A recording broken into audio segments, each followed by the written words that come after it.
The next is Golgi apparatus, या हम इसको बोलते हैं गोल्गी बॉडी और गोल्गी कम्प्लेक्स बोलते हैं। इसके नेचर और अक्रेंस के बारे में हमने डिस्कशन करनी है। जो गोल्गी एपरेटस होता है वो मेम्ब्रेन बाउंड, आप जो देख रहे हैं these are the set of membrane bounded, इनके साथ ही एक बना होता है गोल्गी एपरेटस। ये आप देख रहे हैं, ये भी एक मेम्ब्रेन बाउंडेड आप देख रहे हो, ये भी एक मेम्ब्रेन बाउंड हुई पड़ी है, ये भी एक मेम्ब्रेन बाउंड है। और इसमें क्या है कि फ्लूइड फिल्ड वेसाइल्स, ये इसमें जो है फ्लूइड फिल है। यहाँ से आप देख रहे हो कि ये जो आप डॉट्स देख रहे हो, ग्रेनुलर पार्टिकल्स देख रहे हो, these are the fluid filled vesicles. Vacuoles and flattened cisternae, ये जो आप देख रहे हो ये एक मेम्ब्रेन बाउंड है, लेकिन इसको हम बोलते हैं सिस्ट्रेन, या इसको क्लोज्ड सैक्स बोलते हैं, जो कि वन अबव द अदर एक दूसरे के साथ स्टैक्ड हुए पड़े हैं और ये पैरेलल में है। ठीक है, गोल्गी एपरेटस क्या होते हैं, एक तो मेम्ब्रेन बाउंड है ये, और इसमें फ्लूइड फिल्ड होता है, वैक्यूल्स होते हैं और क्लोज्ड सैक्स होते हैं। ये एक दूसरे के साथ क्या है, क्लोज्ड सैक्स, ये ऐसे क्लोज्ड हुए पड़े हैं और ये एक दूसरे के साथ अटैच्ड है, एक दूसरे के अबव यहाँ पे प्लेस्ड है, और ये पैरेलल रोज में यहाँ पे आपको दिखाई देंगे। ठीक है, और जो गोल्गी एपरेटस होता है ये एक ऐसा नेटवर्क होता है जो कि एनिमल सेल में जो न्यूक्लियस होता है उसके बेहद करीब होता है ये। ठीक है, और जब हम प्लांट सेल की बात करते हैं तो ये फ्रीली जो होता है डिस्ट्रीब्यूट हुआ पड़ा होता है, सब यूनिट्स होते हैं इसके, जिसको डिस्टोसोम्स बोलते हैं हम। एनिमल सेल्स में क्या होता है कि ये न्यूक्लियस के बेहद करीब रहता है, और प्लांट सेल्स में क्या होता है कि ये इसके गोल्गी एपरेटस के अलग से सब यूनिट्स बने होते हैं, जिसको डिस्टोसोम्स बोलते हैं। इसका जो वन एंड होता है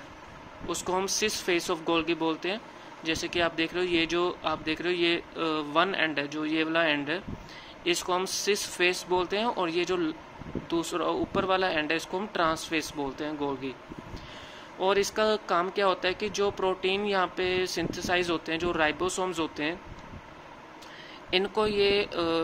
इंजेक्ट करता है और यहाँ से सिंथेसाइज होके फिर यहाँ से इस तरफ से ट्रांस गोल्गी बॉडी से यहाँ से वसाइल्स वॉल्व होती है, वहाँ से ट्रांसपोर्ट होके लाइसोसोम्स में जाता है। तो ये क्या होता है, गोल्गी एपरेटस एक तो मेम्ब्रेन बाउंड होती है, फ्लूइड इसमें फिल्ड होता है, वैक्यूल्स होते हैं, और ये यहाँ पे देखिए क्लोज्ड सैक्स होते हैं और one above the other attached होते हैं ये। और दूसरा क्या होता है कि ये एनिमल सेल्स का जो न्यूक्लियस होता है उसके ये बेहद करीब रहते हैं, लेकिन प्लांट सेल्स में वहाँ पे क्या होता है, गोल्गी के अलग से सब यूनिट्स बने होते हैं जिसको हम डिस्टोसोम्स बोलते हैं। इसका जो वन एंड है इसको सिस गोल्गी बॉडी बोलते हैं, और ये जो है इसको ट्रांस गोल्गी बॉडी बोलते हैं। इनका काम क्या होता है कि ये जो राइबोसोम्स होते हैं जब ये सिंथेसाइज होते हैं तो ये यहाँ पे इसको इनटेक करता है, और यहाँ से जो ट्रांसफेस होता है यहाँ से उसको ट्रांसपोर्ट करता है, डिस्चार्ज वेसाइल जिसको बोलते हैं, यहाँ से ट्रांसपोर्ट करता है, और ये ट्रांसपोर्ट होते हुए लाइसोसोम्स में जाते हैं। जो Golgi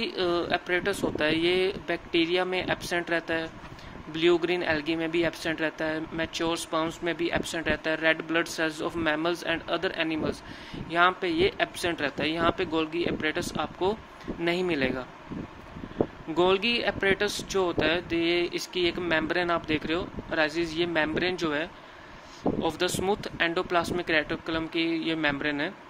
which in turn originates from, ये जो ओरिजिनेट हुई है रफ एंडोप्लाज्मिक रेटिकुलम से ओरिजिनेट हुई है, वहाँ से शुरू हुई है और अराइज होते हुए ये स्मूथ एंडोप्लाज्मिक रेटिकुलम के साथ जाती है। और इसका जो सिस फेस होता है गोल्गी बॉडी का, दैट इज फॉर्म्ड, ये कैसे बना है, जो सिस फेस है ये गोल्गी बॉडी का, ये बना है जो एंडोप्लाज्मिक रेटिकुलम है उसके फ्यूजन से बना है। ठीक है, और जो ट्रांसफेस होता है वो क्या काम करता है, उसमें ट्रांसपोर्ट का काम करता है। ठीक है, give their all vesicle transformation and disappear, जब यहाँ से वो ट्रांसपोर्ट करता है राइबोसोम जो प्रोटीन सिंथेसिस हो रहे हैं, यहाँ से गिव इट ऑल मतलब यहाँ से वो ट्रांसपोर्ट कर देता है सारा कुछ। जो गोल्गी एपरेटस होता है वो कॉन्स्टेंटली जो होते हैं वो अपने आप ही रिन्यू होते रहते हैं। जैसे कि यहाँ से प्रोटीन सिंथेसिस हुआ, यहाँ से ट्रांसपोर्ट हुआ, जब एक बार उसका वर्क हो जाता है फिर वैसे ही उसका दोबारा से वर्क डन जो है अपने आप चलता रहता है, रिन्यू होता रहता है। इसका सबसे मेन फंक्शन जो है गोल्गी एपरेटस का सिक्रेटरी इसका मेन फंक्शन है। और ये क्या करता है, इसका एक्ट किस तरह से होता है,